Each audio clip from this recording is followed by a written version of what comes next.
Peace, peace, peace, peace, peace. It is just Sister Roo, Mawulisatemple, beautiful upstate New York, Hudson Valley. It is Saturn Day, and you know what that means. It is time for UnRead with my brother Nick. UnRead Book Review with Nick and Roo. We are here for the last gathering in December of 2025. So we are excited to be bringing to you a surprise week. What does that mean? For those of you who hang with us, you know surprise weeks mean that Nick has a book. I have no idea what it is. I have a book. He has no idea what it is. And we bring these books together and we see how they may or may not correspond to the theme of whatever it is we are talking about in this season. Like I said, we're closing out 2025. For those that ascribe to the end of the new year, it is the end of the new year.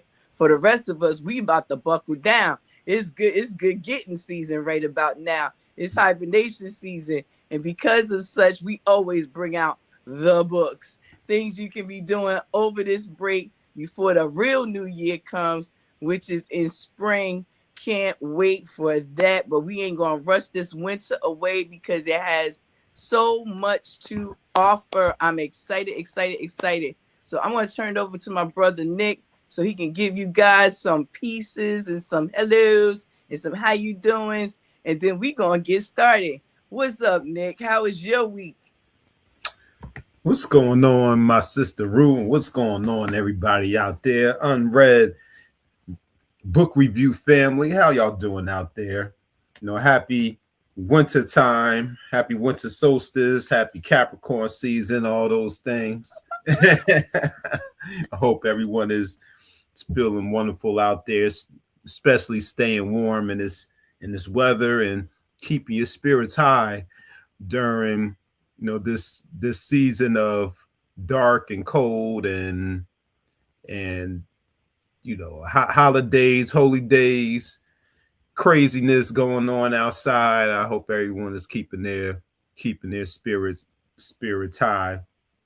Today's the 27th. We got 2 and the 7 together. Those 2 moon/water numbers, giving us some extra dose of intuition and spirit. Today, all adding up to a 9, which is all about us bringing you this inspiration through these books, that we offer, and a little bit of creativity too in the way that we talk about them and deliver them. And we hope that you will add on to the conversation and help us expand and grow the conversation, our knowledge, as well as this platform, because it is an expansion day, number 3 universal day. So I'm excited to be here. Always excited about a surprise me week. So I'm ready to get into it. Absolutely. I'm excited to get into it too. I was like, oh, when we end on a surprise, I love that one. You know what I'm saying? Because, I don't know about you, but I always scramble to find a book that I'm like, he'll never think of this one. You know what I mean? Because sometimes, because you get to know a person, their library is, it gets a little predictable. But you know what? That's the beautiful thing about UnRead. We are showing you that no matter what our specialties are, no matter what our niches are, we have a wide variety of books on our bookshelves, and we suggest that for others. Read other kind of books. Be inspired. You never know what's out there that will definitely make an impact and even potentially change your life. So we love to bring these books to you. And these are unread books, reread books, recommended books, books that we love, books that we never heard of. So we are here with you learning just as we go along. And as we always say, just because you read a book once with one set of eyes, don't mean you can't go back and read them with another set of eyes. And that's one of the things I love about our reread. And that's books we bring it to you that may be unread right now, but we peek through them at some point. And so we are still sharing that information. Like I said, it's the end of December. I don't know about you, Nick, but we had a snowstorm. So I'm not going anywhere. So a book day for me, hands down, lovely. So I am ready. I am ready to rock and roll and share this information. I know I always make you go first, but I think I actually want to go first this week. I mean, tell me what's going on. How excited are you about your book? You haven't given any hints. So I am just like, what could it possibly be? Yeah. I mean, listen, by all means, you can go first, and once we get to mine, uh, you'll see why I wasn't able to give any hints, because I wouldn't even know how to give any hints on this book. but yeah, it's interesting too, because in my mind I'm like, I don't know how she can outdo what she did in the last episode with that great cross of Henday. I don't Woo! know how. I don't know how she gonna follow that one up. You know what? It took me almost a week to put that back on the shelf because I was so tempted to put it in the rotation right now. But as you know, for those of us who follow, Mawulisatemple has a fall and winter studies curriculum that we follow. Every year is something new and exciting, some old times and some new favorites. And so we are sticking to schedule. So I had to put that part of me that wants to do everything away and put that book back on the shelf. But definitely, Mysteries Across the Henday, definitely want to get on. I'm letting you know. I didn't even do it justice, to be honest. That book is just so beautiful, just a beautiful book. But today I have an old classic, so I love the classics. I'm a throwback kind of girl, so so you know what I'm saying. So I'm happy about today's book. Okay, yeah, yep. Well, listen, I love the classics. I love the new school. I love everything in between. But it's nothing like those classics. It's not. Yeah, Nothing like them. Nothing like them. yeah. Well, again, welcome everyone. My name is Roo. This is my brother Nick. We are here with you as we are every other Saturday for UnRead Book Review with Nick and Roo. And we are excited to be bringing you some books this last Saturn Day for us in December. So we're excited. So I'm going to go first this time. I know that Go for I usually let him go, but I'm so excited. And after that snowstorm yesterday, I feel like this book is even more important to talk about. So we're going to do it like this. I'm a woman of particular age. And because I am a woman of particular age, this means I'm getting up there, in my age. And I have things that I think about that, I didn't think about when I was a younger lady. Some of them I did and just couldn't address then. But here we are now. You're never too old to make a fresh start. And that is something I tell myself. So why am I starting this way? As a woman of a particular age, these upstate New York winters are getting to be quite challenging. All the shoveling of snow and the throwing of the salt and the storm wintry advisories out of nowhere get to be a little bit trying. And God knows for my bones, it be cutting up sometimes. So this book that I'm sharing with you is a book that I got that was going to help me not have to have so many of these cold winters. So what am I talking about? I'm talking about investing today. Yes, Nick, I pulled out a book about finance. Yes, I did. This is The Lazy Person's Guide to Investing, one of the best old school throwback classics that I have in my collection. This is by Paul B. Farrell, PhD. He's a columnist, and he worked for CBS Market Watch. And this book was copyrighted in 2004. So 2004, so that means it's an old one. It's an older one. So we know that with some of this older information, especially in things like marketing, investing, some of it may seem outdated because it is. And so it is a challenge upon us to go out and find the updated information that would make this information still relevant, because it is. I love this book.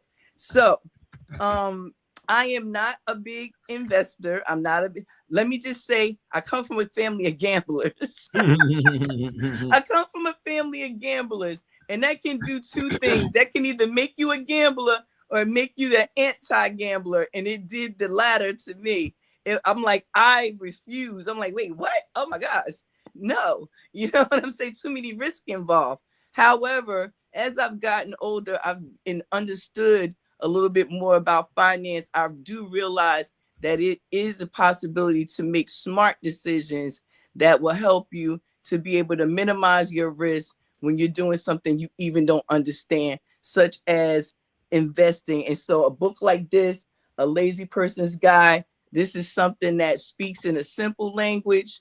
It speaks in a simple language, simple enough for those of us who have not gone to school to study finance to not be as intimidated by some of the language that's used in the world of finance. Now, Nick, I know you do a show on Friday nights on finance. So I said, I was so excited to bring this to you, but I said, I got to be on my P's and Q's because this is his field. This is what he knows. So I got to bring all the right things out of this book to be able to show why I brought it.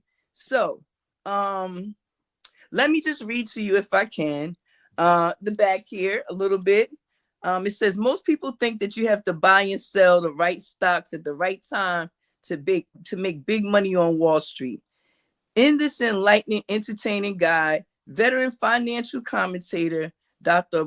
Paul Farrell shows you how to grow a seven-figure nest egg without midnight jitters, time-consuming study, or paying a nickel in commissions to stockbrokers and others who get their piece of the pie by helping themselves to a chunk of yours. Market is timing for chumps, says Dr. Farrell. You want a portfolio that works without having to sit through any schooling about what to buy, when to sell, how to mix and allocate, what to pay, where the heck is the economy going? This book is for you. This book teaches you how to create and use this kind of portfolio, and the excitement only comes from building your millionaire's nest egg. So this appealed to me because, again, I wasn't much interested in studying finance. You know, at the time when I was studying health and wellness, that was where my main focus was. You know, outside of that, you know, I studied criminal law a little bit, and so that is where I was safe at. But that is where I felt good at. When it came to law, in terms of law that we see in the course of the day for things like businesses and investments and all kinds of stuff like that, had no clue to be able to go in and look at that stuff, and definitely didn't feel qualified to be able to look at financial stuff and be able to say, I'm making an informed decision, you know, by myself. I was one of the people he talks about in the beginning of this book who, you know, who don't feel competent enough to be able to do it themselves. So they go and they throw all their money into these brokers and gurus because we believe that they know more than we do, when many times, as he explains, they are just guessing like we are. It's a hope and a prayer, you know. And he says some of the quotes that he has in here are really, really, really, really funny, because that's the thing that I loved about this book. He made it very lighthearted. And it says, you know, that investing should be dull. You know, it should be like watching paint dry on a wall. It says, if you want excitement, take $800 and go to Vegas. It's not easy to get rich in Vegas, at Churchill Downs, or even at your Merrill Lynch. How about that, right? So my uncle used to work for Merrill Lynch, right? So that was the person in our family who talked to us a lot about money. He taught us about things like penny stocks and all kinds of stuff like that. So, you know, we had bank accounts when we were little. Back then the school actually used to have us, we would have a bank day and they would take us to Howard Savings Bank. I know that don't even exist anymore, but they would take us to Howard Savings Bank. We had these little bank books with an apple and a worm and a ruler on it, and you bring your little change and they would count your change. Well, you got to count your change for them, and then they count it back for you, and then they stamp it in the book. You know what I mean? And we had to do that every week. And it taught us that, it was smart to save. That's what we got from it, from that class. It was smart to save, because how are you going to buy books if you don't have no money? We didn't understand this. So our teacher, who used to usually buy us books, was like, well, I'm going to show you how to buy your own books. We loved it. He had us collecting pennies from the chair in the car, going in under the beds and looking for change in the house. And we would run to school with this change ready to deposit it in our accounts, because we were excited about working for something for our future. So again, it can be intimidating, but you can make it a lot of fun. I made bank books for my children when we were small. When they were small, I was homeschooling them, and that was part of how I taught them what I did about what little I knew about finance, in terms of balancing a bank book and things like that. That was stuff my mother taught me. She was an accountant, so that was important to her. So these little things that I learned along the way, while I wouldn't say I feel comfortable enough to go to the stock market and jump out there and say yay, nay, I can say that the little things, if you break them down for me, it's easy for me to understand. And that's something he did in this book.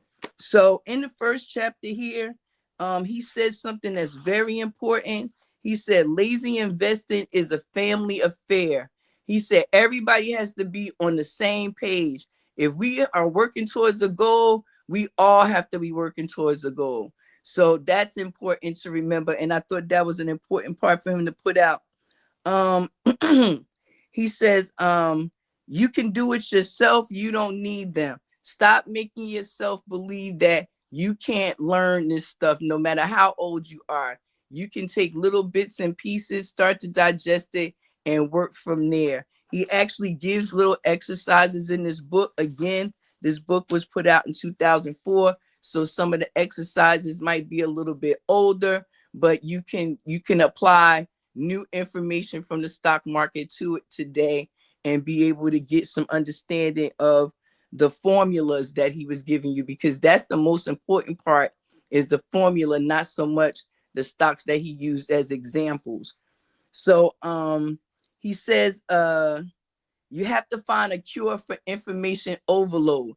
He said there's so much information out there. Everybody trying to tell you how to be a guru. Everybody trying to tell you that they can be the one. Their system is the way to help you make this passive income that's going to put you up and set you up for the rest of your life. But without that information, you won't be able to do it. It's so much you'll never be able to take it in. And he lets you know that. He says there's so much new information is being supplied every day to this industry. And he says, so what you have to do is you have to find some tried and true people that you will read their information and potentially build from the things that they've learned in their journey. Okay. One of the things I wanted to point out, just as who we are, Nick, is in the beginning when he's giving his thank yous and everything. I found it, it made me tickle actually, when the first person he shout out, it says, he'd like to give a special thanks to 5 incredible mentors who encouraged him to take the road less traveled. The very first person he mentions is Joseph Campbell. One of, in my opinion, one of the most slept on metaphysicians to ever give some words. You feel me? And he says, an extraordinary man who taught me about the hero of 1,000 faces and the power of myth. And then he goes on to thank Carl Jung, the mystical godfather who spoke to him across time in his memories, dreams, and reflections. And then he says, Bill Wilson, who taught me so much, and those of us in the program, how to live the impossible dream one day at a time. And to Calvin Hall, whose serendipity was much more than a classy restaurant in Manhattan and a magical dance of meditation in Soho, and most of all, his wonderful wife. Again, he has a base of people of information that inspired him, and from that foundation, he was able to go out and find other information to help him in turn be able to put this together. On continuing in on the business side of it, he talks about different methods of investing, and one of them is called the couch potato portfolio. Okay, here we go. Oh, hold on, let me put you on full screen. All right, yeah, the couch potato portfolio.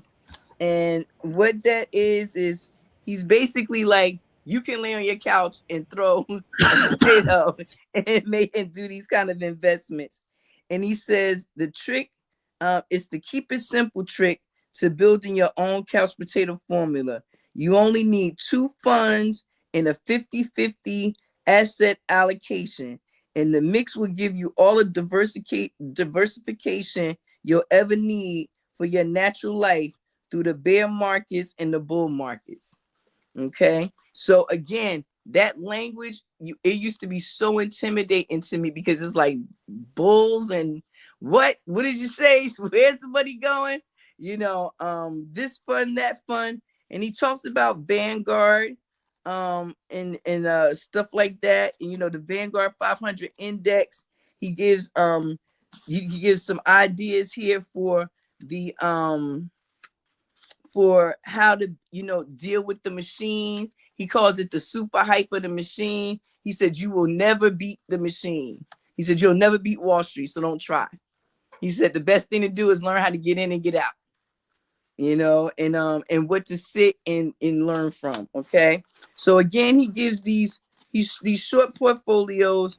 He has one called the Coffee House portfolio, where he saves, diversifies, and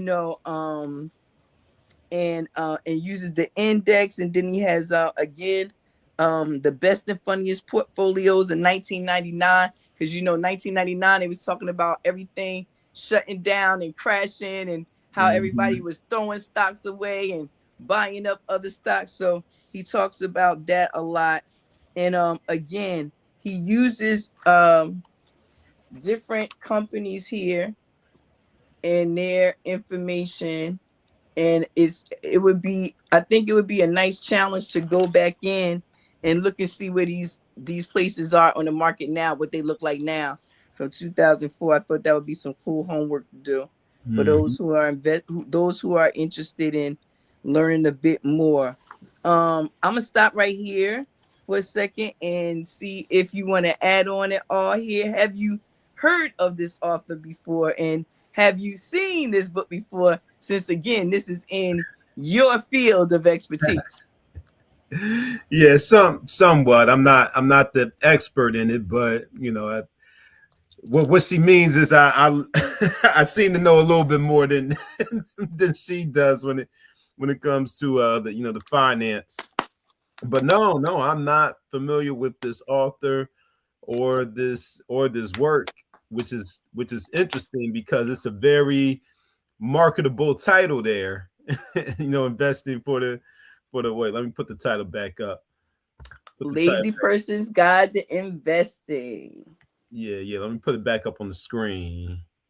And this came out after a couple of years. I think what helped me find this book was I was into a lot of those for dummies books, like real estate for dummies, banking for dummies, accounting for dummies. I didn't have no problem with the titles at all. You didn't take offense. I didn't take offense to none of it because I was like, all right, well, give it here. You know what I'm saying? I'll Right. take it. And this one right here, right on the front of it, when I saw it, I remember laughing because I said, oh, he was trying to get at my soul. It said a book for procrastinators, the financially challenged, and everyone who worries about dealing with money. I was like, oh, he just spoke directly to my soul. So that's right on the front of the book, and I thought it was eye catching. It was funny, you know, and it makes you take your guard down a little bit because when you think about it, you know, so much is riding sometimes on your financial well being. I am no longer married. You know what I'm saying? I remember a lot of that stuff I left to my husband, to do. That was his part of the job was, maintaining the bills and looking at the insurance and all that stuff like that. That wasn't my job. My job was to take care of the children and him and the household.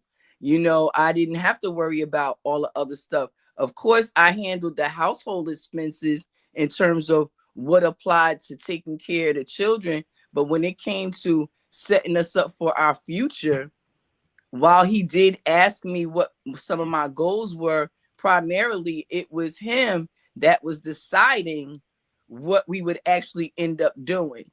And so, that's neither here nor there. All I can suggest to anyone in any situation is a base knowledge of this stuff is important for anyone, whether you are the primary breadwinner or not. It's just important to know. Yes. It's just important to know. And I found that out years later. Having all adult children now, I look at, and that's why I said I'm a woman of a particular age, and how, this whole winter thing has, I always planned on traveling in the winter. You know what I'm saying? I always planned on every time it get a little bit of chill in the air, it's time to pack my bags and go someplace warm. Cause that was what my husband promised me. He was like, we'll be able to do that.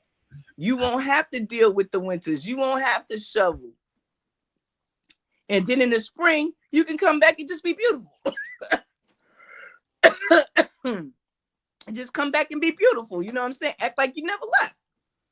But again, not putting the money in the right places, not being consistent, not being transparent,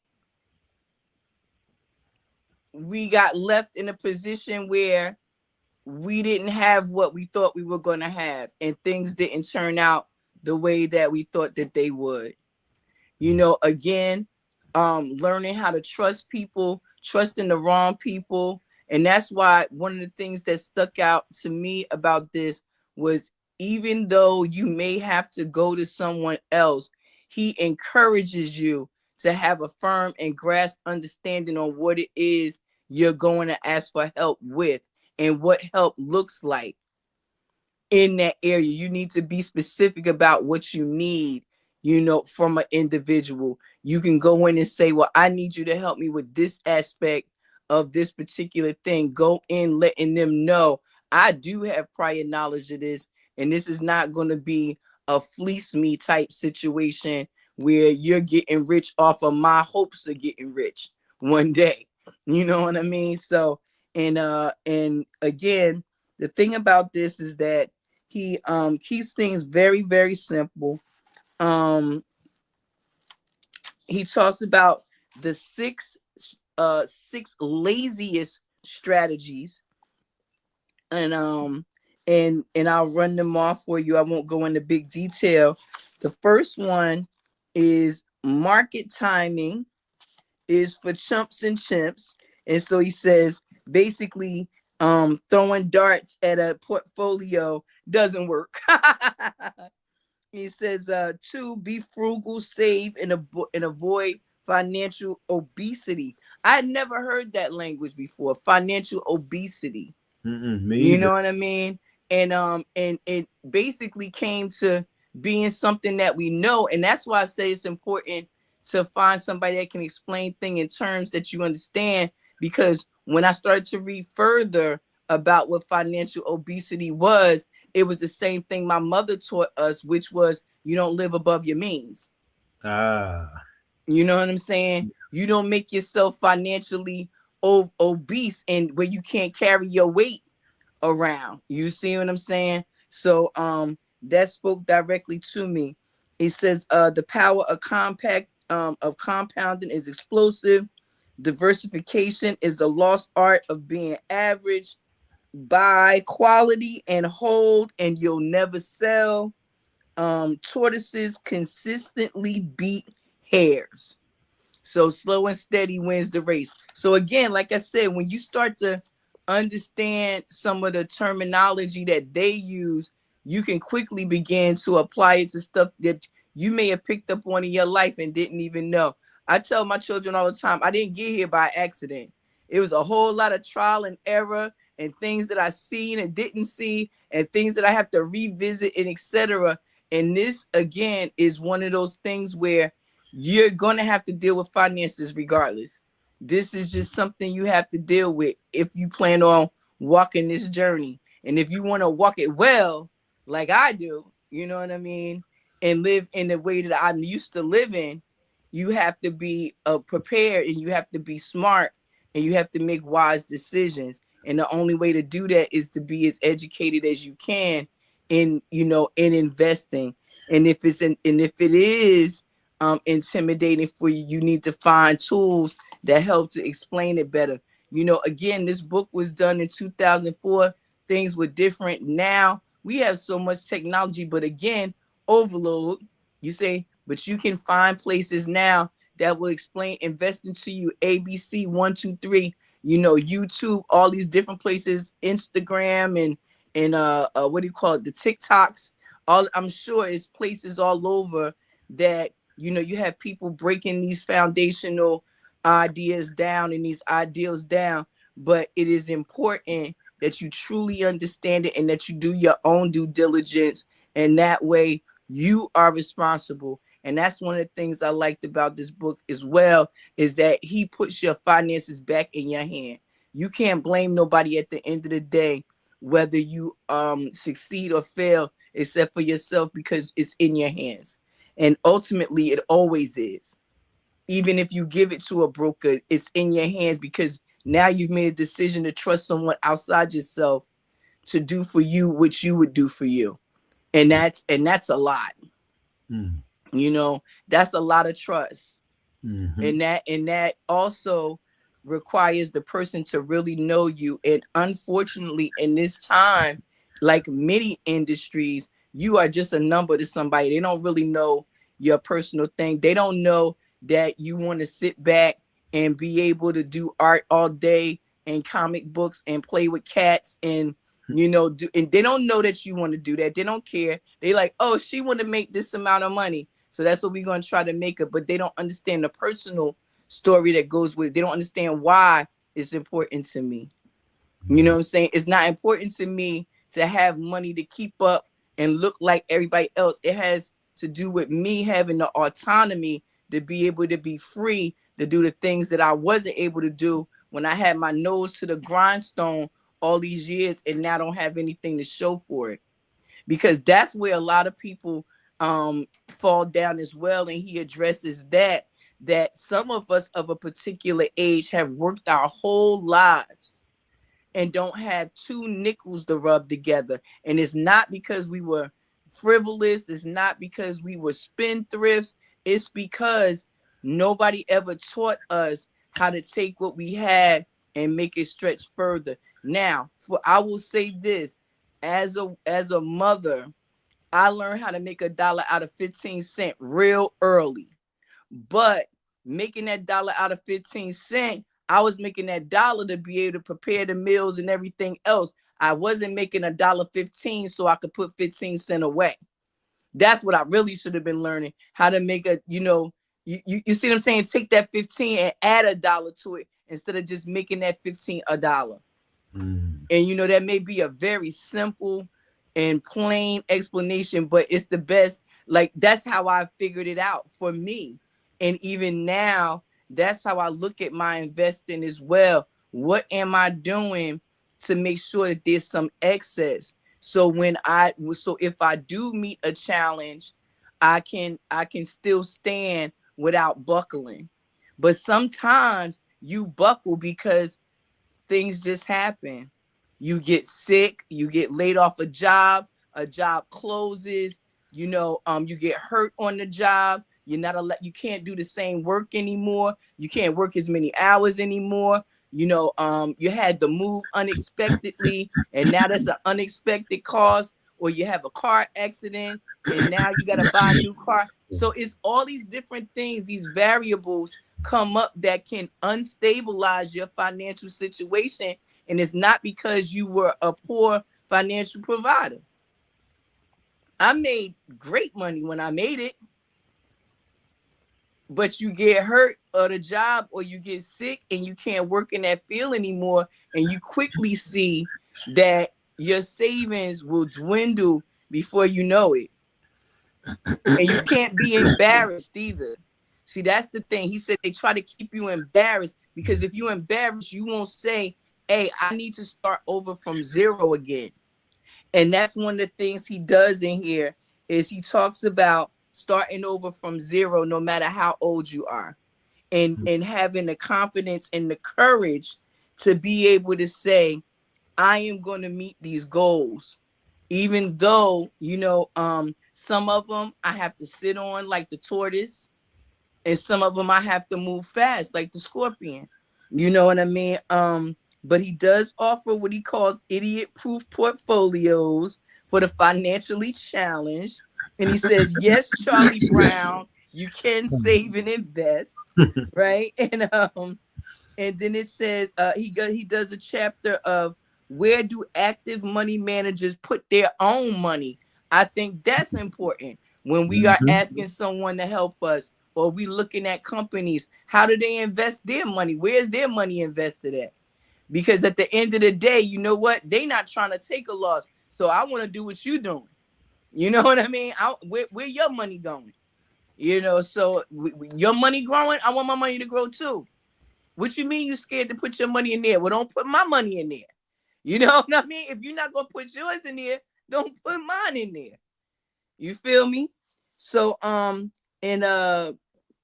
that's what he talks about. People having a lack of confidence in their own aggressive management strategy. You have to be like, no, this is not going to work for me. These people, if you are hiring someone to do this work for you, you have to be very clear. Communication. I tell people that is one of the key things in any relationship, communication. And this is no different. You have to be able to clearly state what it is you are looking for and looking to do and your desired outcomes.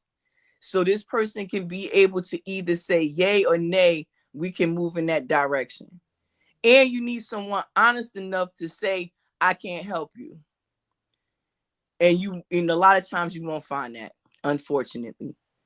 Unfortunately, you won't find a lot of people be like, well, you know what? That might be a little bit more. Let me refer you to somebody else. Nobody wants to look like they don't know stuff. So we're going to have to do something about that. Stay away from those people. Finally, I just want to talk about discipline. Discipline is required when you're dealing with finances, just like when you're dealing with anything else. But in finances, especially in the world that we in today, being disciplined is extremely important. One of the things that I'm very grateful for is I've never been a spendthrift. So, money don't burn no holes in my pockets. I can hold it. I can sit on it. But like I said, I could hold it and sit on it, but it wasn't growing. I had to remove the fear, the barrier of fear, to be able to say, I need to invest in something that's going to continue to make money. It's sitting in here, but if it's $100 sitting here, all it's going to ever be is $100 until I start taking away from it or adding to it. So, I just encourage everyone, especially those of us who are of a particular age, to really start looking at your finances and get yourself in a position where you can stand and say, look, I can live like this. You know, it's embarrassing for a lot of people to have to ask for money. I know I've had to ask for help, and it is not fun. It is not fun. It is not fun. And for anybody who's listening that I borrowed money from at some time in my life on my journey, it wasn't easy to ask you. You know what I'm saying? And so with people understanding that, I think the more of us would get together and realize that some of us are dealing with the same issues. Things, old traditional things like susus help to save people, individuals. You know, as a widower, you know, or divorcee, you know, sometimes you don't have anybody else to invest with. If you have a small community group that y'all invest with, this can help. If we got 6 or 7 people in the same position, we all widowers, we all, you know, we're dependent on our spouses to help us to the end of our journey, and we no longer have these spouses. Now we can start to build with each other because we understand where each other's at. You know, so getting with like minds, again, just like with any place, getting with like minds and people who understand the importance of investing, and no matter what time, no matter how small or how large. And I think that's the other thing, that's the last downfall, I think, is that people think you have to invest big. You don't. You know, just like a bill can grow a little bit at a time, your money grows the same way. You know, 1 month you bill 400, then the next minute is 600, then the next 6 minutes 800. You can do the same thing with building your finances if you're smart and you learn how to be more disciplined, put your money in the right direction, know what it is you want to do, have clear, defined goals and desired outcomes. And again, get the best information you can and make sure that you have a firm grasp on that information before you act on it. And don't be afraid to ask for help no matter what. Put the embarrassment to the side. My mama used to say, tell the truth and shame the devil, because you ain't going to shame me. You feel me? So when you need help, ask for it. For me, I did. And I found books like this, and I found people who understood these type of investing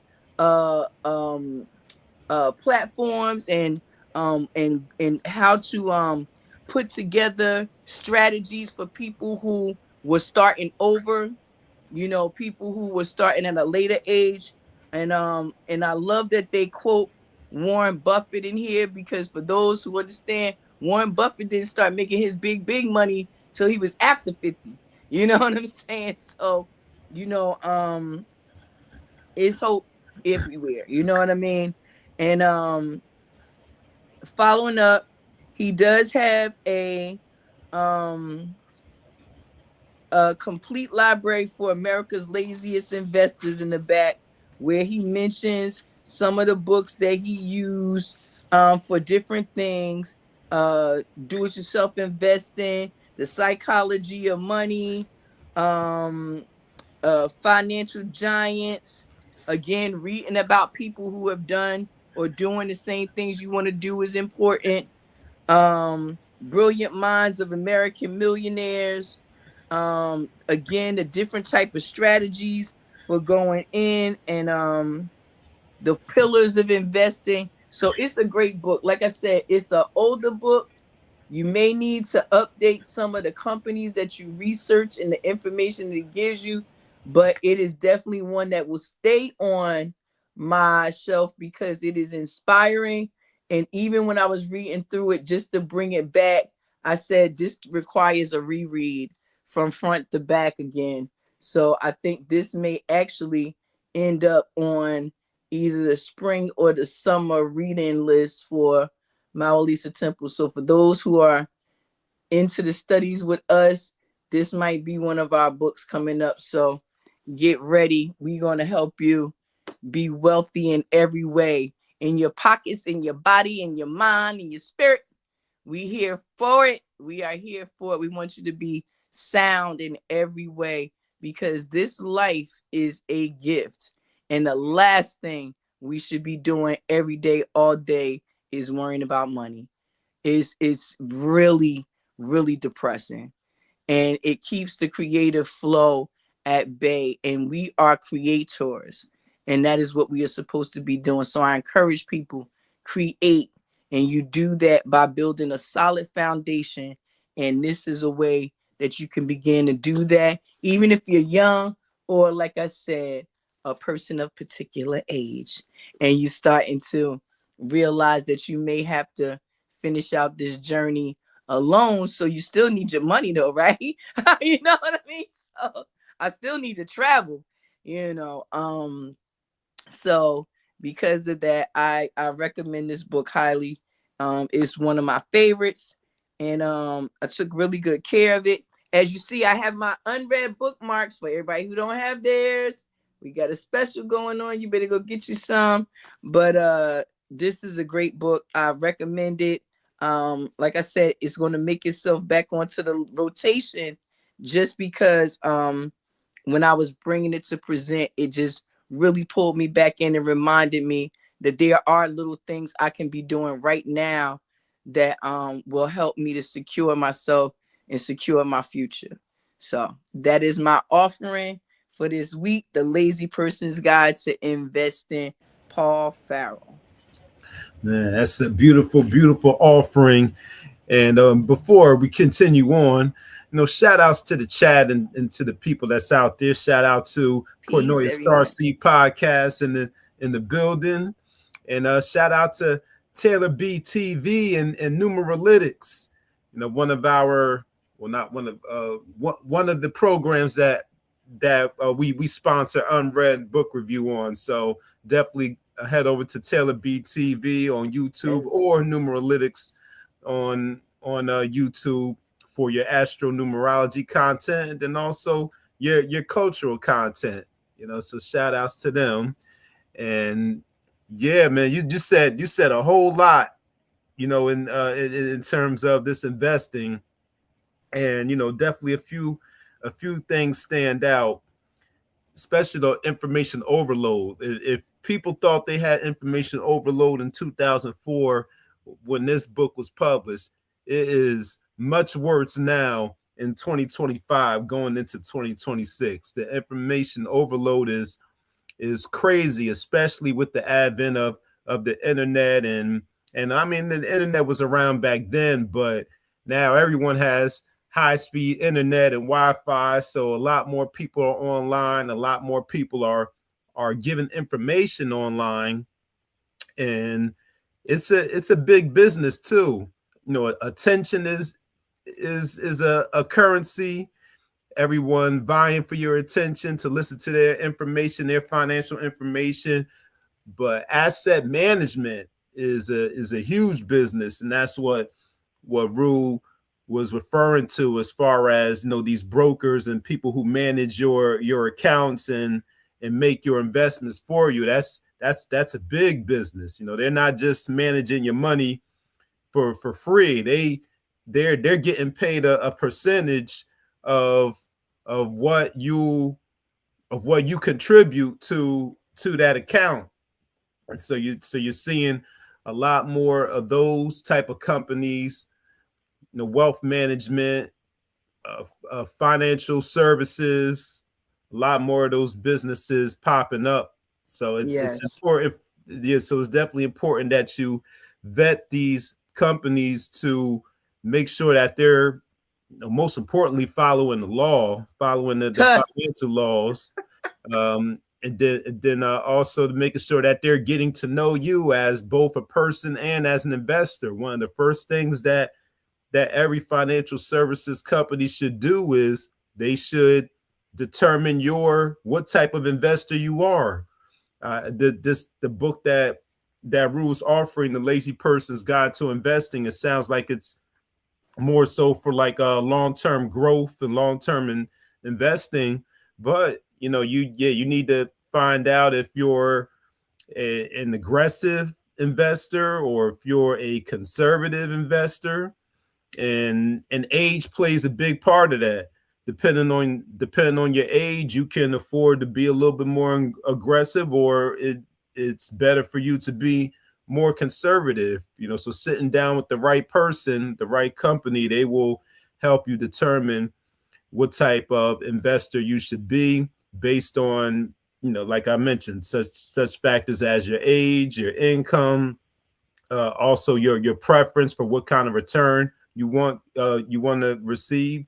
So they might have you fill out some type of survey or some type of assessment to figure out what type of investor you are. So that's important when it comes to vetting asset managers and building the discipline. That almost seems like a contradiction for the book that for the audience's book is written for, because in order to build that discipline, you gotta come out of that laziness. But I think it's very helpful that he mentions those psychologists and those metaphysicians and people that deal with the mind, because it's not just knowing the financial information, having a financial education. You have to have the right mindset going into it as well. And your relationship with money,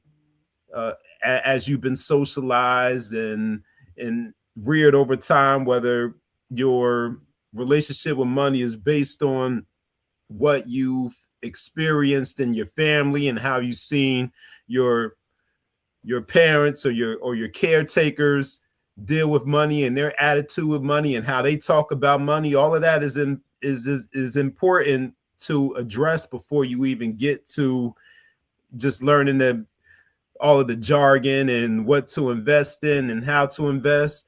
It's all connected, and it's all important. And books like these and our experiences also remind us that investing takes us out of the mindset of putting all of our eggs into one basket.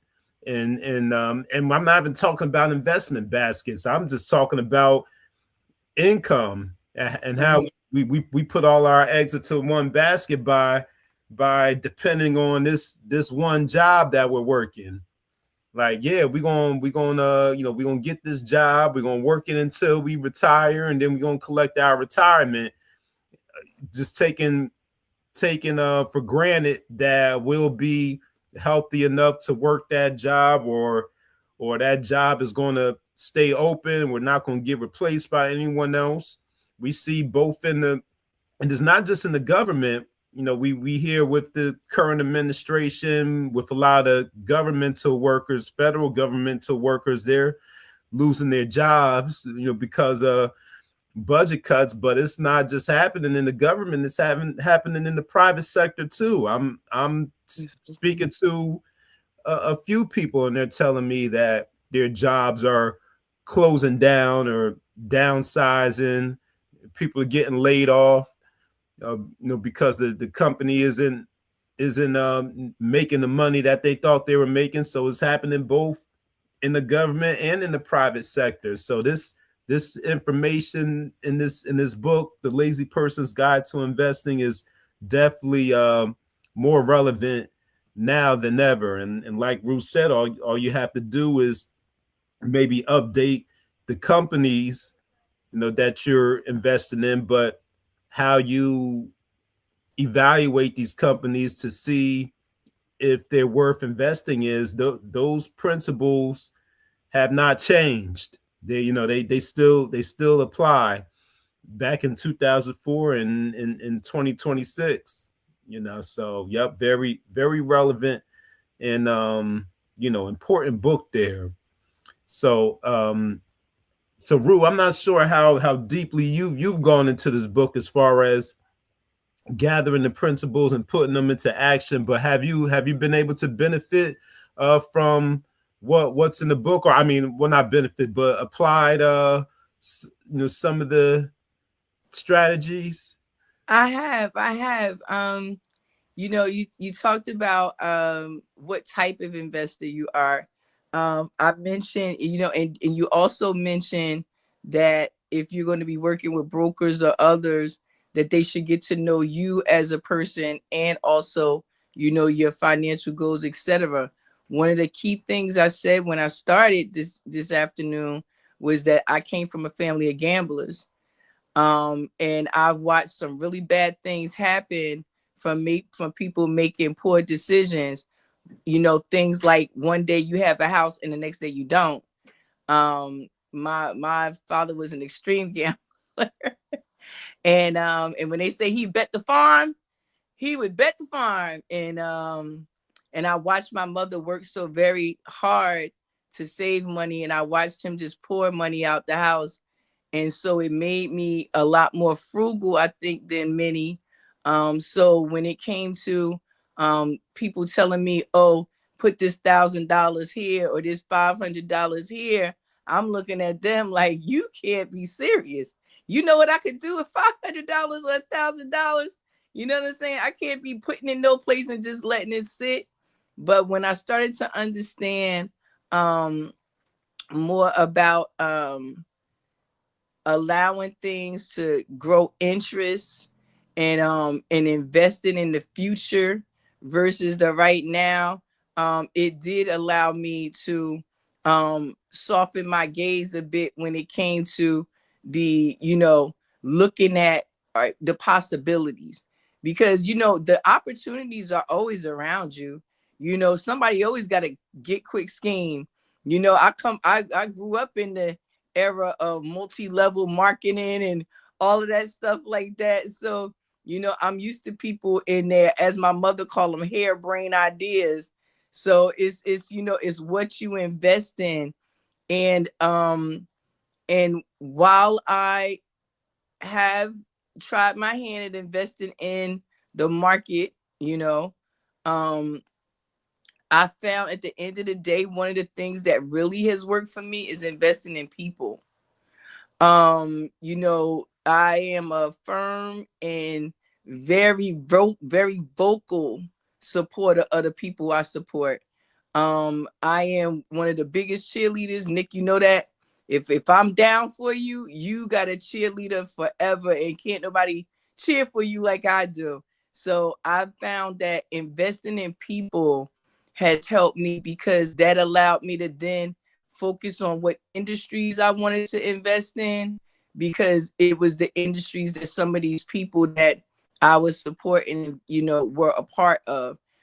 Outside of that, I started to learn about the old tried and trues, things that'll always be around no matter what, businesses that survive disasters. So I did a lot of study about, the Great Depression, which, my grandmother had already, given us some insight to what it was like to be in those times. And so investing in companies that are tried and true, that have been around, for a long time, and not necessarily always were in the forefront, but making quiet money. Things like Smuckers. I will forever eat peanut butter and jelly. So investing in jelly for me made sense. You know what I mean? And that was how I kind of started to approach things. I use, you use household products. So looking into the industry to see products and things that I can invest in that was already a part of my life made it much more functional for me. It made me understand this is what happens when you spend money on said product, then said company does better and you do better. So that was how I started to approach that. And it works for me. It's a lot more I would like to do, because again, I have not been very aggressive. I haven't had the opportunity to be, but I believe that if I continue to do my due diligence and trust my intuition, that was one of the things that, you had mentioned about your mindset about money and following your intuition. That's something that Joseph Campbell, who is one of his mentors, talks about, changing your mindset and, trusting your intuition when it comes to what it is you need in this world financially. Because again, we see these dollars and cents, those things are made up. It's all about currency energy exchanges. So, where am I prepared to put my energy? That was what this helped me kind of look at again from a different perspective, from a more practical place, because from the spiritual place I understood it perfectly, and from the street space I understood it perfectly. Scared money don't make no money. That's what my father used to tell us all the time when in the midst of his gambling. He's like, if you scared, you ain't gonna make no money. So you have to learn how to trust yourself. And that's what this has taught me mostly, is if you do your due diligence, things can happen, just weird stuff. But if you do your due diligence and you know what your desired outcome is, and your approach that you want to take, it can be very exciting. And it has been for me. And I'm excited about the future, because I know what it is I want to build in terms of legacy. And I know that requires me to build the bigger pocketbook, if you will. Mm-hmm.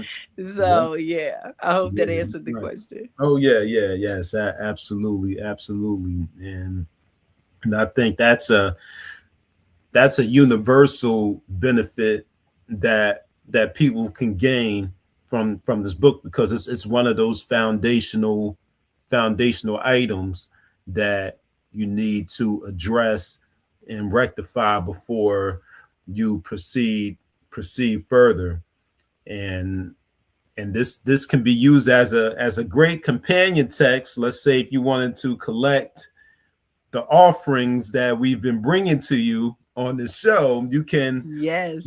pair this with The Intelligent Investor by Benjamin Graham that I brought Yes. a couple of months ago. So that's another classic investing book, but that one is like classic, like that one goes way back. Yes. Yes, it does. And I actually thought about that when I was choosing this book. And like I said, I'm always, I remember when I brought the marketing book to UnRead, and it was an old school marketing book. Oh, printing flyers was still in there. You know what I mean? But one of the things that I learned is that, like you said, this information is foundational. You may have to look at different, stocks and things like that, because obviously the market that he was looking at and the market that we are in is very different. You know what I'm saying? For a variety of reasons. But it just really served to remind me that yeah, you need some intelligence, some financial intelligence. We talk about emotional intelligence, and we talked about all the different types of intelligence, Nick, and you and I have. And financial intelligence is definitely one of them. And in the way that strengthen that financial intelligence and learn to use it in your daily is by really understanding, going in and really understanding, and not walking away until you do. You have to really be determined. That's part of the discipline. Is you can't, this stuff can be overwhelming, especially when you're dealing with the real world in real time. Let's put that out there. So you got the person who, because I've seen this, and I'm sure you have too.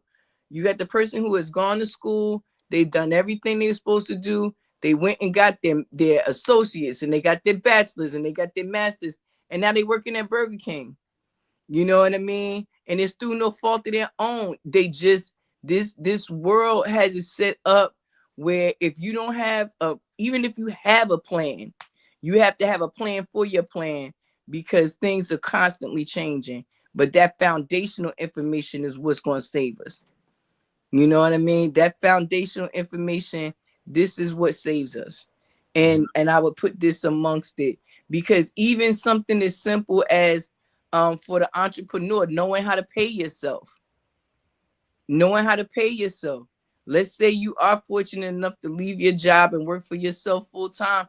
Do you know how many people don't get a paycheck the first couple of years of their business? You know what I mean? The first couple of years, I remember the first couple of years of my business, I was like, what am I even doing, yo? I'm spending way more money than I'm making. And I'm tired. You know what I'm saying? All the time. You know, at least with the boss, I could punch out at 5 o'clock and be done with it.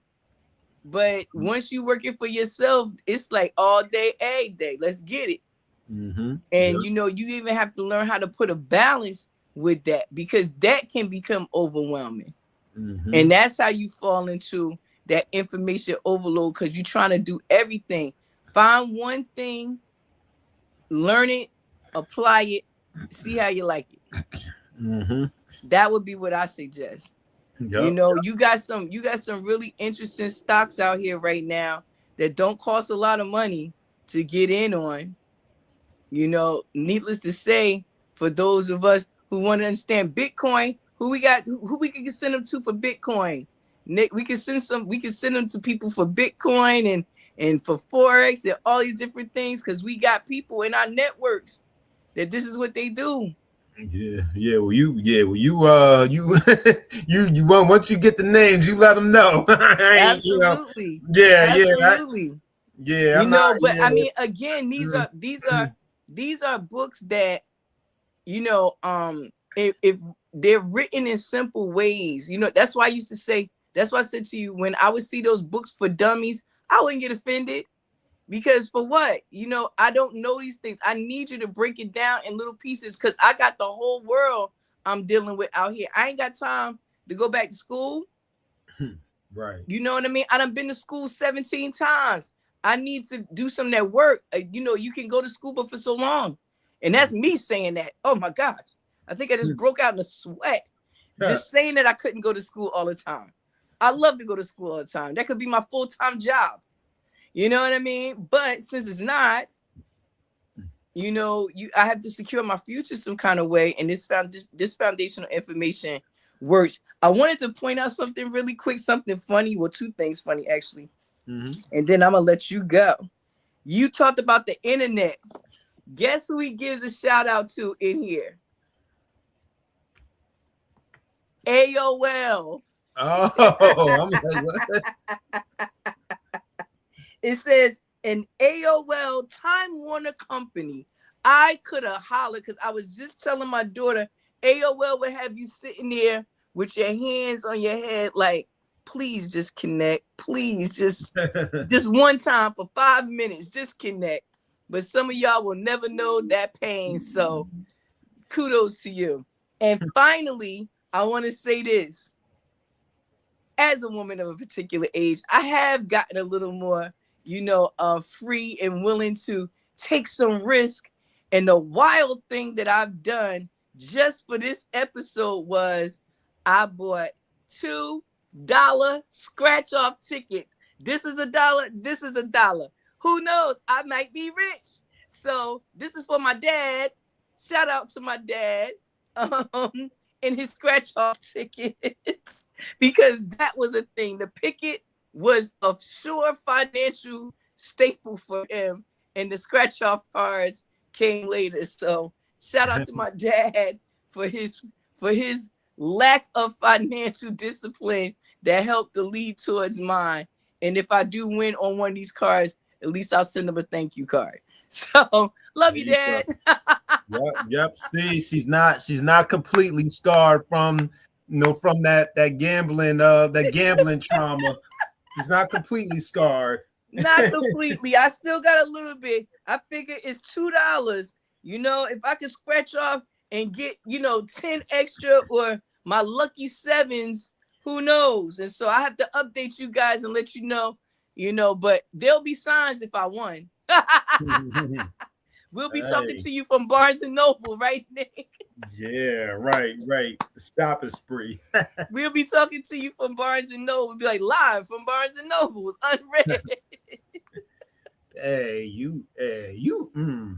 You just gave me an idea. Huh. Yes. Inspiration. Yeah, you just gave me an idea for later. All right. I love it. Yes. Well, so my book. Let me go ahead and take this banner down, so we can go ahead and get into my book. So the reason why I couldn't give you any hints on my book, because I don't know what this book is about. So, but the reason why I'm bringing it is because I had to decide what I was going to bring, and I just went with the synchronicities. You know, those synchronicities where you either see something or you hear something repeated, and I'm like, okay, it must be a sign.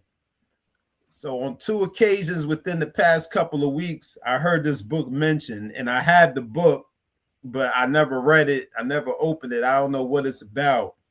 So my offering, for this episode 37 of UnRead is the Gene Keys. Ooh. Embracing Your Higher Purpose by Ooh. Yeah, there we go. By Richard Rudd. Yeah, Richard Rudd. Yeah. And it's a thick book too. It's a thick one. Mm-hmm. Yep. So I'll go ahead and put the banner up there. Okay. You know, because I got this virtual background thing going on. Right. Now, I was listening to, once again, shout out to Prenoia Starseed Podcast. I was listening to one of the other brother Starseeds on there. I can't remember if it was Adonis or if it was Patah, but one of those brothers mentioned the Gene Keys or made a reference to it. I'm like, hey, I got that book. And then some other instance, I can't remember, I heard it, but someone else mentioned the Gene Keys. I'm like, hey, I got that book. I don't know what they talking about, but I got that book. But I got to give a shout out to Jameer, because Jameer gave me this book. She gifted it to me. Jameer. She gifted it to me a couple years ago, maybe like 2 years ago. So man, let's see what we can take away or kind of grasp from from this book here.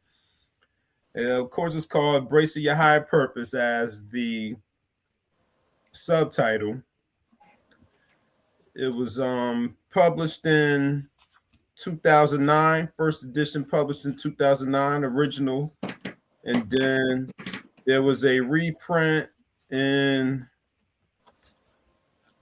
There was a reprint in 2011, second edition, then the third edition in 2015. So I'm assuming this is the third edition. Okay. But let's see what we can figure out about this book, the Gene Keys. We're gonna go on this exploration and this adventure together. Sounds like a plan. So on the back it says it's a spiritual companion for life. Since its very first publication, the Gene Keys has been hailed as a spiritual classic, a visionary synthesis of the great spiritual traditions of all ages. It plumbs the depths of the human wound, revealing it as the very path that leads us to the peak of human consciousness. Arcane yet with many practical applications, logical yet with great poetic subtlety, the Gene Keys is a spiritual companion to contemplate over the course of a lifetime. Okay. Yeah, okay. Okay. Yeah, that's what I'm saying. Okay is right.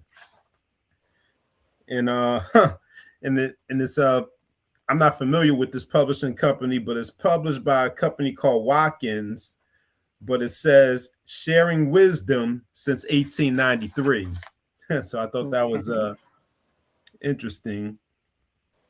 And then it says this edition of the book was published both in the United States and in the UK. In the dedication, it says, to all who are reading or hearing these words, may your heart burst open in unconditional love. May your mind be illuminated by infinite peace. May your body be flooded by the light of your essence. May all whom you touch in this life through your thoughts, your words, and your deeds be transformed by the radiance of your presence. Ashe. Mm-hmm. So I guess what I'll do is, because I never read anything from the introduction or how to use this book, but I'll share with the table of contents, and I will share some introductory material and see that if that'll give us some clarification on what this book is about. But each chapter is dedicated to a gene key. The gene keys are numbered. Okay. So there are 64 gene keys, and they each have a particular title. So, for example, the first gene key says from entropy to syntropy, entropy, freshness, beauty. And then the second gene key, returning to the one, dislocation, orientation, and unity. So, like I said, it's 64 in there, and like I showed you, it's a pretty thick book. It's over 500 pages long.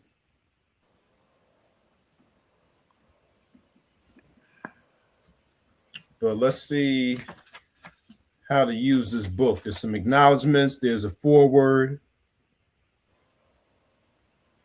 So let's see what it says in the foreword. So since I'm not familiar with this book, it won't be a whole lot that I need to share. So I'm sure you all won't mind me doing just a little bit of reading, because this is my first time.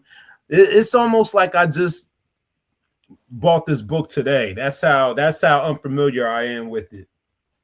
But it says, "Welcome to the Gene Keys. This book is an invitation to begin a new journey in your life. Regardless of outer circumstances, every single human being has something beautiful hidden inside them. The sole purpose of the Gene Keys is to bring that beauty forth, to unveil your incandescence, the eternal spark of genius that sets you apart from everyone else. Recent breakthroughs in biology point towards an amazing truth. Your DNA, the coiled code that has made you who you are today, is not in control of your destiny. Rather, it is your general attitude to life that tells your DNA what kind of person you want to become. This means that every thought, feeling, word, and action that you make in life is imprinted in every single cell of your body. Negative thoughts and emotions cause your DNA to contract, whereas positive thoughts and emotions cause it to expand and relax." That part. Mm-hmm. This process is going on all the time, from the moment you come into the world to the moment you leave. You alone are the architect of your evolution. When you fully embrace the implications of this truth, then your journey has begun. Even if you read no further, this truth can transform your life. It is reflected in the lives of all great saints and spiritual teachers throughout history, that inside each of us lies vast potential and beauty, and it is limited only by the way we see ourselves in the world around us. Our Facts. planet is in the midst of a vast transition in which humanity is playing a central role. A great quantum leap is in the air. Gene Keys offer us a vision of a very different world than the one we see today. They show us a world where human beings are governed by higher principles such as love, forgiveness, and freedom. Such a world is not a dream. It is the next stage of our natural evolution, and it depends upon each of us unlocking the higher purpose that lies hidden in our DNA. I hope as you enter and explore the wonderful labyrinth of the Gene Keys, that they will ignite the spark of your highest potential, and that you will embrace the beauty of your personal dream and allow it to grow inside you. And as your higher purpose begins to impact those you love and the world around you, may you join your genius with all of us who dare to dream of a higher and better world. And together, let us make that dream a reality. So that's the foreword of the book from the author.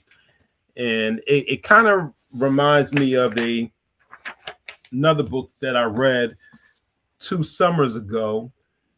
I think it was called The DNA and the Law of Resonance. Very similar idea where we can alter the field and what we attract to us based on our inner beliefs, attitudes, mental energy. So I could see some parallels there. And like I said, I'm not at my usual location, so I don't have my library with me to pull that book off the shelf too. Right. But maybe I'll bring that to a future unread episode. But the last thing that I'll share is how to use this book, because one of the things I'm wondering if this is one of those books that you need to read from cover to cover, because it's pretty big, 500 pages there. So let's see how to use this book.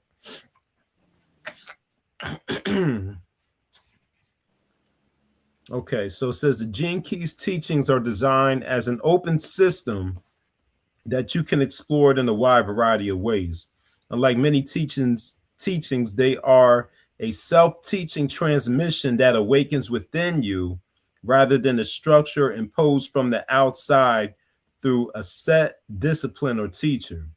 In this sense, the Gene Keys are an adventure that you can tailor to your own life, moving at your own pace and trusting in your intuition and imagination.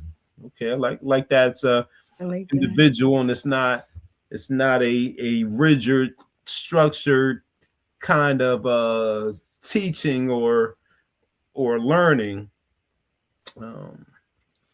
So contemplation. The great potential of the Gene Keys as a teaching is to awaken a powerful new creative impulse inside you. And as you follow this impulse, you begin to witness the emergence of your genius. The central technique that makes this possible is contemplation. Contemplation is something of a forgotten spiritual path. Unlike meditation, it does not completely bypass the mind. Rather, it uses the mind in the playful way to open new inner pathways inside our brain and body. It is through sustained, gentle contemplation on the Gene Keys that we can effect subtle changes in our biochemistry. The Gene Keys are designed to be contemplated and digested over time. Each key contains a unique message, and each message takes time to absorb before you feel a change occurring in your life. Contemplation is far more than simply thinking about something. It is direct imbibing of a universal truth at a physical, emotional, and mental level. Therefore, it is a good idea to begin your voyage into the Gene Keys with a sense of relaxedness and patience. To enter on the path of contemplation is to slow down inwardly in order that you begin to see things around you more clearly. So it sounds like those 64 Gene Keys in there, you more than likely you're probably able to go in any order or pick out one and contemplate on it until it becomes very real and tangible in your life, until you ultimately make those changes in your biochemistry, in your DNA. So we got a code of consciousness. The Gene Keys are a new code of consciousness. To apply them directly to your life, you need to know which codes apply specifically to you and how. So knowing the codes and which one, knowing yourself. All biological codes are imprinted at specific times, and those times can tell us a great deal about you. When you read the introduction to the Gene Keys, you will learn about your hologenetic profile. Your profile is calculated from the time, date, and place of your birth. It sounds like astrology there a little bit, and can be accessed free online at thegenekeys.com. And once you have your hologenic profile, your journey of contemplation begins in earnest, as it highlights specific Gene Keys that have a powerful bearing on your purpose, your relationships, and your prosperity. So you're almost taking like an assessment beforehand to kind of give you a roadmap of what Gene Keys for you to contemplate on.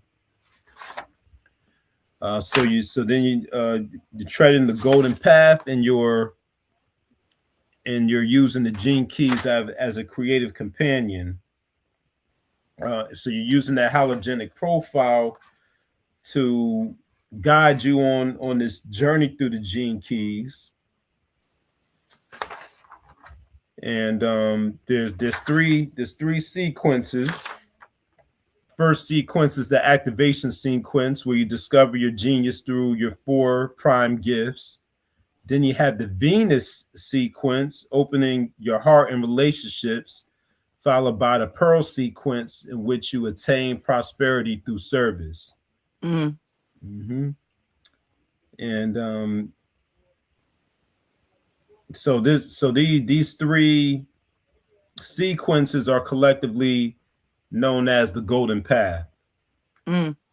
Yep. So you contemplate the message of the gene keys, and you pay attention to the gene keys that make up the sequences on your golden path.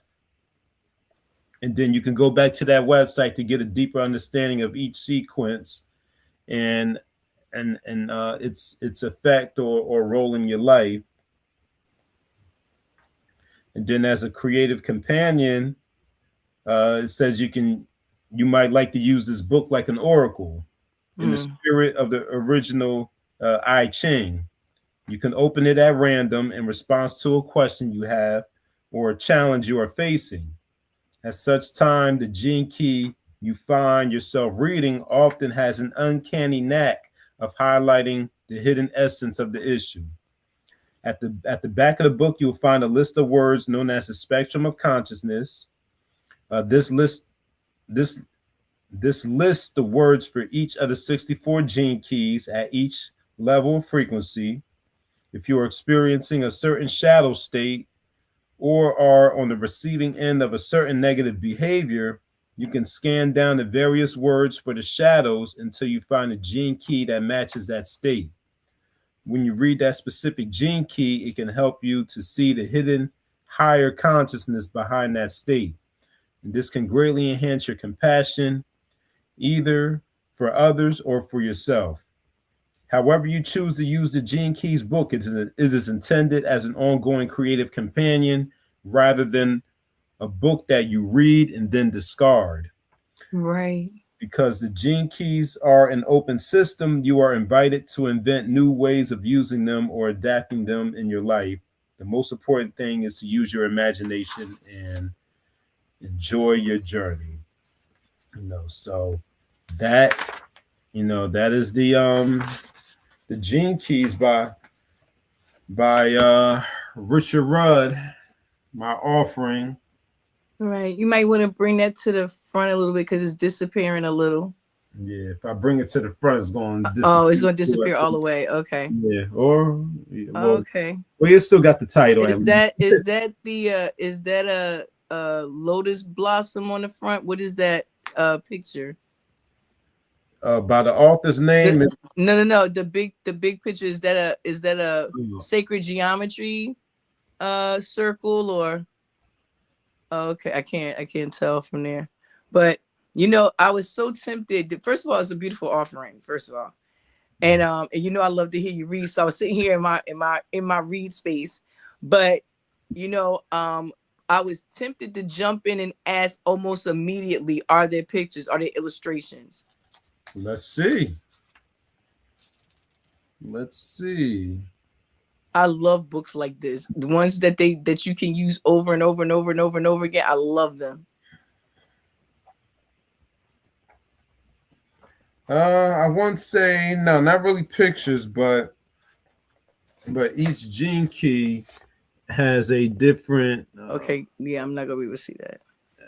Yeah. You have to put some pictures up when you give us a review. Yeah. So, I'll just point to it. So. Okay. I see that. Each gene key has like a different design. Oh, very nice. Almost like the I Ching a little bit. Yeah, yep. Yeah. Exactly.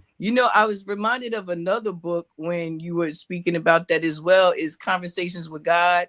Like, it's this daily kind of walk book, kind of, you can use it every day, and all of that. But that, I love the Gene Keys. I've never heard of it, first of all. And so definitely gonna put it on the list. But I really appreciate the fact that it's a walk with me over and over type book. Almost, so does it have a companion workbook, or is that something you kind of just deduce that you'll be creating in a notebook as you go along?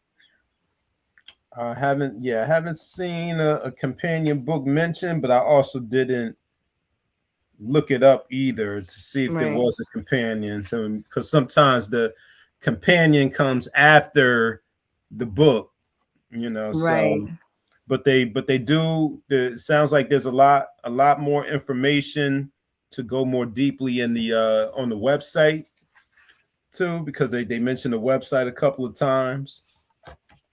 And then in the back here, the list that I was referring to in the Mm. forward, or the you know what, let me just take the virtual background down for a moment so I can show you all this list. So let's do that. All right. So Oh, wow. yeah, so they got the list of all the shadow Oh, pain that's terms nice. there. Yep. Yep. So you can use that to reference. And let me show you the gene keys. So Okay. that, and then yep. So that's the symbol up there right next to it. And then you notice when you go to another gene key, it's a different kind of symbol there. So that's how each of them are kind of broken up there. Yeah, like I said, it made me think of several books, and it also, as you were talking, made me think about Akashic records. Oh It made me think about that. yeah. Definitely the astrology part of it, but again, I was thinking sacred geometry as well, and walking that and unlocking those keys, and things like that. So I'm excited for this book. So when you received this book, was it something that you knew you were going to receive, or it was just she found it and thought it would be a good fit for you? Yeah. It was one of a few. Actually, I think the other two books I brought the unread as well. The instruction and Yes. the eight rules of love. So I Yes. received I Yes. received I received those three together, like Okay. that. So nope, I had no idea. Wow. And so with this newfound, you said that we know we big on signs and symbols and things like that. So with these crossings of hearing about this book in these last couple of weeks or what have you, in the times that you have, what is that kind of telling you? Is that kind of making you want to dive in, or bring it to the front of the rotation, or kind of just, it's like, oh, I remember I have that book, but Yeah. so what is it making you think? I mean, from flipping through it to share with us, does anything stood out, besides the things that you've read to us? Yeah. It's yeah, I think it's telling me to bring it to the forefront. And I like just how you like that. It's a book that you can return to repeatedly. And it's not a book that I have to necessarily read. I'll read like the introduction to kind of get a clear understanding of how to use it, or how I might go about it. But I can it sounds like it's the type of book where I can just focus on one chapter. I can spend I could spend a month on that one chapter. Right. Maybe not so much the act of reading it, because the chapters are pretty short, but just embodying the principles, and applying the principles, and observing and watching them kind of manifest and occur. I could spend an extensive amount of time doing that. So it kind of relieves the pressure of, well, I gotta go through this whole book, or or go through multiple sections of the book. Is kind of like I mentioned in the foreword. I can tailor my journey to my specific needs and Right. and how to go about it. I could, I could go through 50 gene keys, or I could spend a whole year just on three of them. Right. you know Right. It's how deep you want to go at the end of the exactly. day. Yep. It really is. Mm-hmm. And I resonate with that so deeply, Nick, is that we talk a lot about intuition. For those of us who for those of you joining Mawulisatemple in October, that's our intuition month, our inner vision. We always talk about, finding ways to tap into our intuition more and be led by our inner guide, our inner teacher, our inner voice, our higher self. In a book like this, being able to, like you said, tailor it to maybe take one or two keys and put them in a notebook and work with these two for some time. The only rush is the rush inside. That's it. There's no competition on the outside. There's no, hey, can I read this book faster and better than you? Or can I apply it better? Even if you just take one of those keys, if a person was to just take one and be able to truly, fully over and understand it, they've done more than the person that can read it from cover to cover. Cover to cover means nothing if you're not able to apply it. So I really do appreciate that you emphasize that fact, is that this is something to be applied, not just read. Yes, yes, absolutely. Special emphasis on applied and not just read. Right, right, Yeah, right. yeah, because you got to ask people when they complain, or they say that, oh, it didn't work for me. You gotta ask, like, did you actually try it? Like, did you really try it? And when I mean try it, here's a connection with the investing book.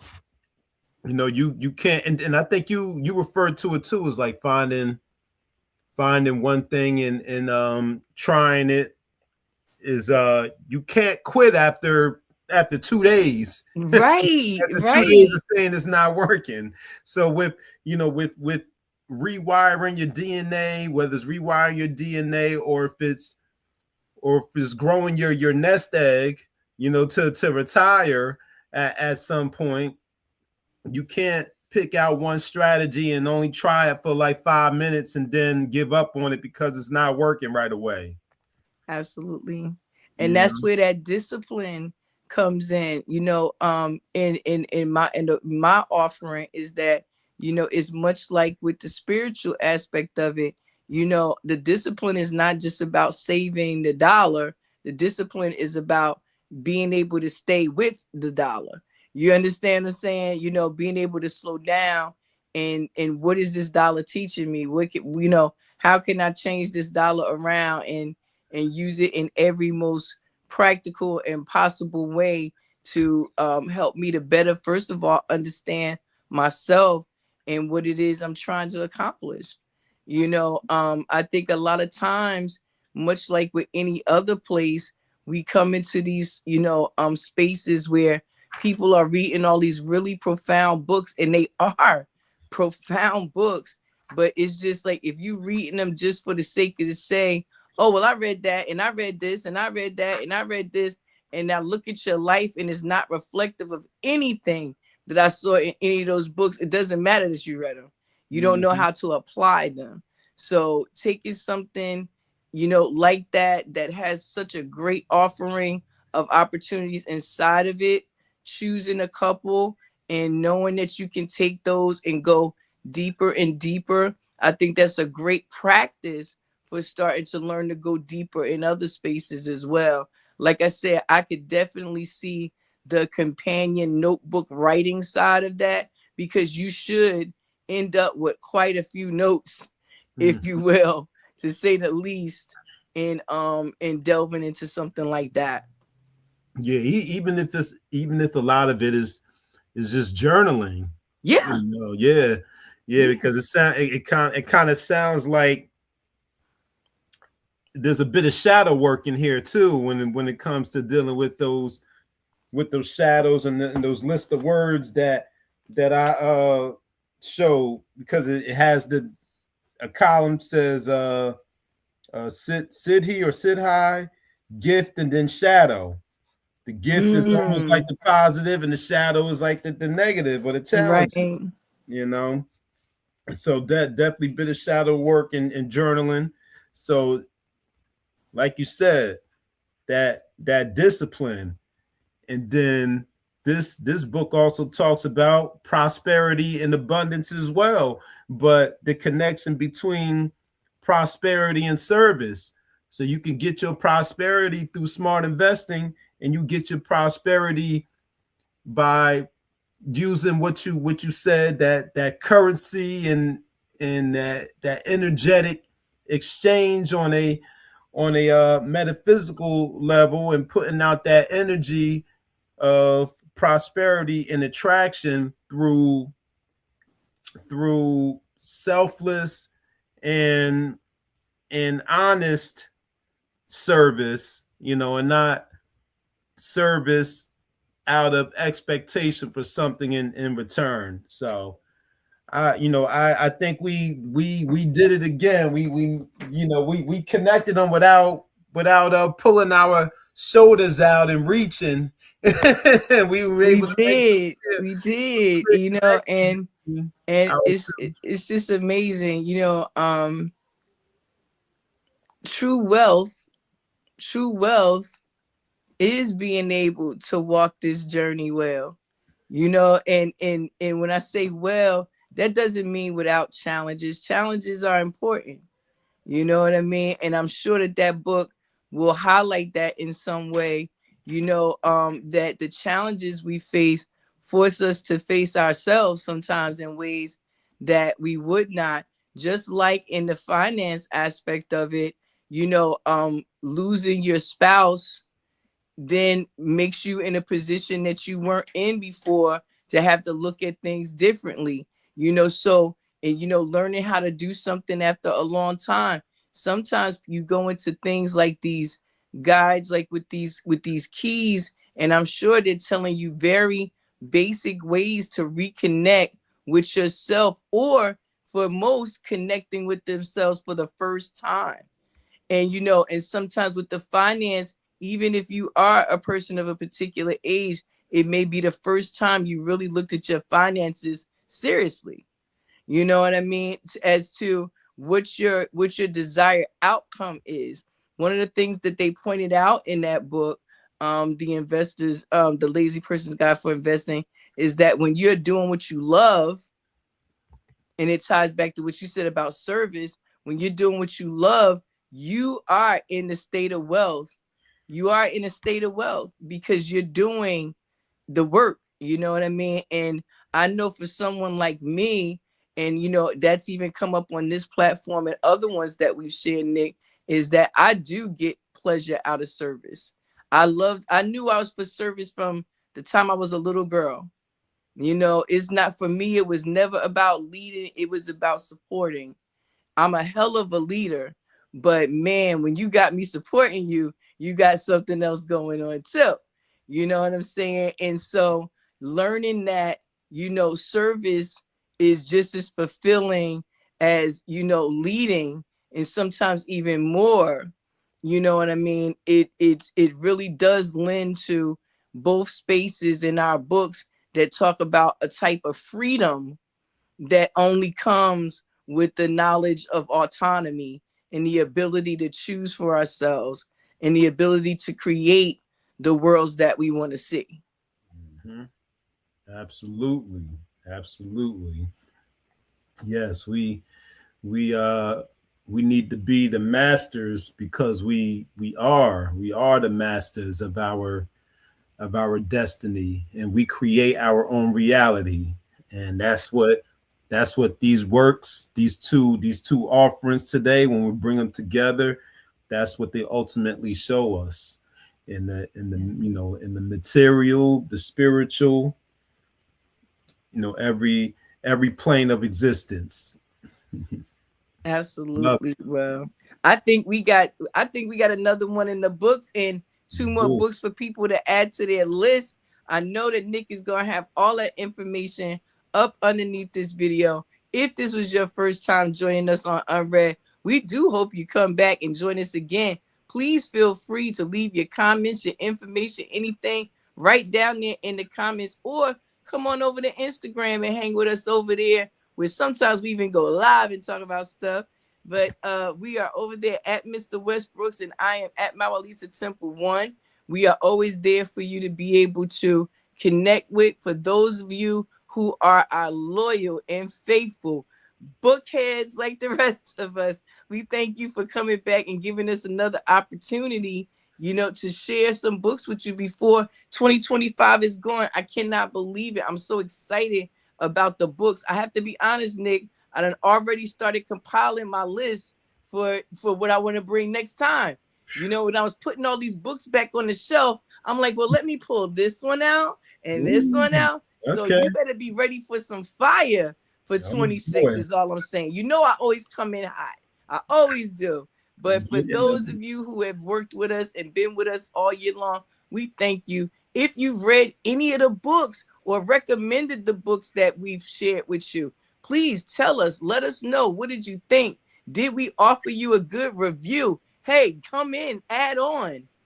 I can tell you one of the books that I want to revisit that I brought, in 25 is the Thomas Paine book.